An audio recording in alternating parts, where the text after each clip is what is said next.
kawasan Tenaga Baru 4 Malang, inilah 107,9 FM Suara Sangkakalan, The Voice of Restoration. God's Beloved, berjumpa lagi dengan program Dunia Firman atau Dufan bersama saya, Pastor Gugu. Kali ini saya akan sharing kepada saudara dengan tema peristirahatan terakhir. Iya, peristirahatan terakhir.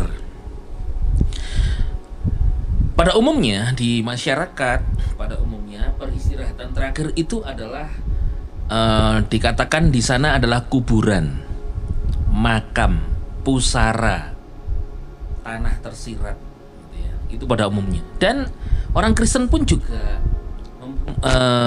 menamakan peristirahatan terakhir itu adalah kuburan.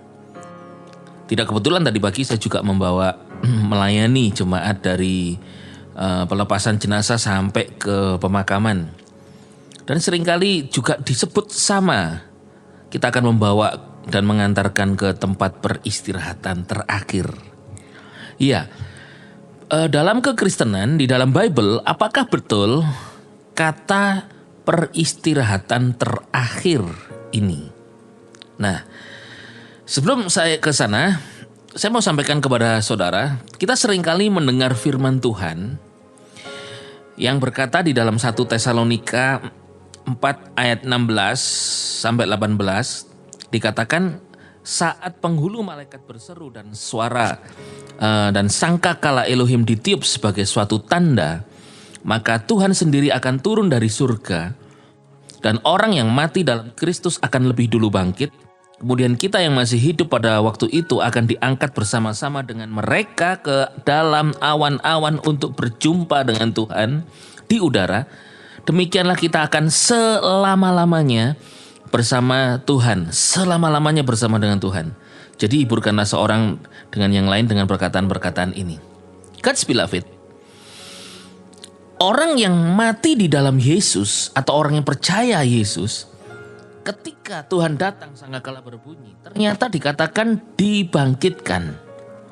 Kemudian bertemu dengan Yesus di udara dan hidup selama-lamanya bersama dengan Tuhan. Nah,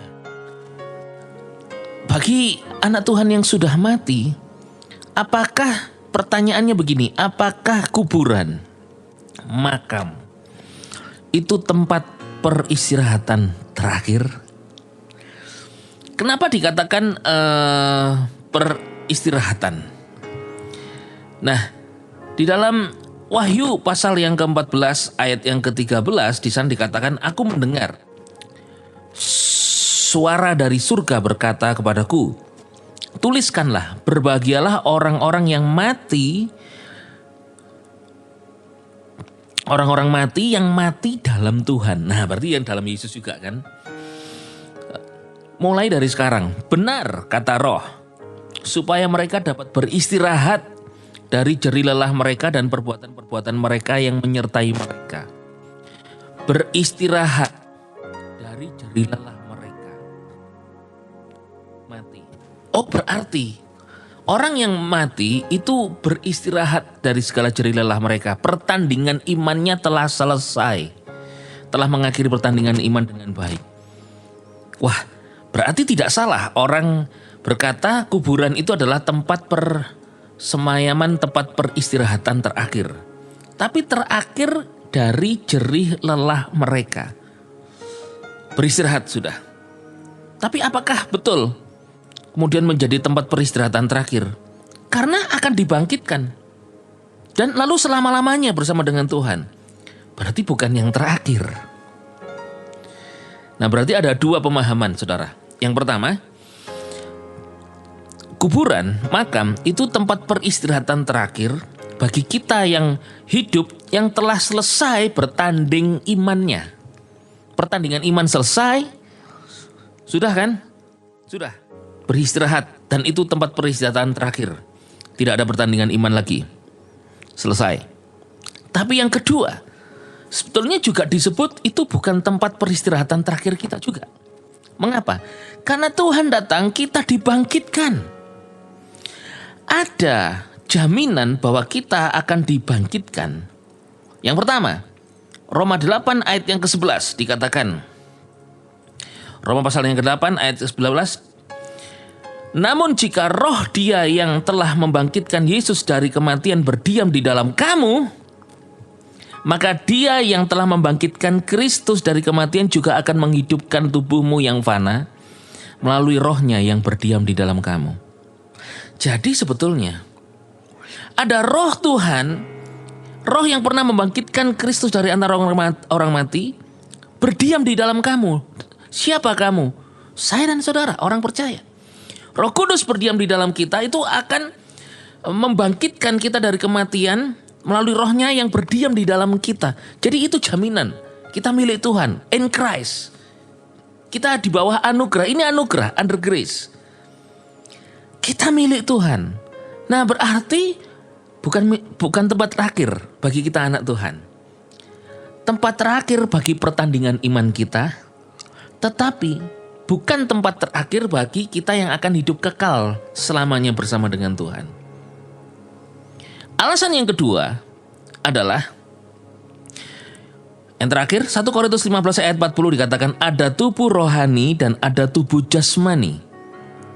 There are also celestial bodies and bodies terrestrial. Tetapi kemuliaan yang rohani lain dengan kemuliaan yang jasmani. But the glory of the celestial is one, and the glory of the terrestrial is another. Nah, ada celestial bodies. Celestial bodies itu tubuh rohani diterjemahkan, tapi sebetulnya celestial dari bahasa aslinya epouranios yang artinya existing in heaven. Jadi Tuhan sudah menyediakan tubuh celestial body itu, tubuh yang akan membuat eksis di surga. Sedangkan tubuh kita terrestrial bodies, tubuh yang dimakamkan karena mati itu tadi, meninggal, roh jiwanya terpisah dari tubuh, itu dari debu kembali kepada debu. Nah itu tempat peristirahatan terakhirnya. Tempat peristirahatan terakhir dari tubuh jasmani atau tubuh fana kita, atau our terrestrial bodies. Tapi our celestial bodies itu membuat kita bukan tinggal di bumi, tapi di existing in heaven. Jadi kuburan atau makam itu adalah tempat terakhir dari tubuh jasmani, tetapi bukan tempat terakhir dari tubuh existing in heaven atau celestial atau tubuh rohani kita di dalam Kristus. Jadi kesimpulannya adalah kita anak-anak Tuhan. Tempat peristirahatan terakhir atau makam itu tempat peristirahatan terakhir dari our terrestrial bodies atau tubuh jasmani kita ini.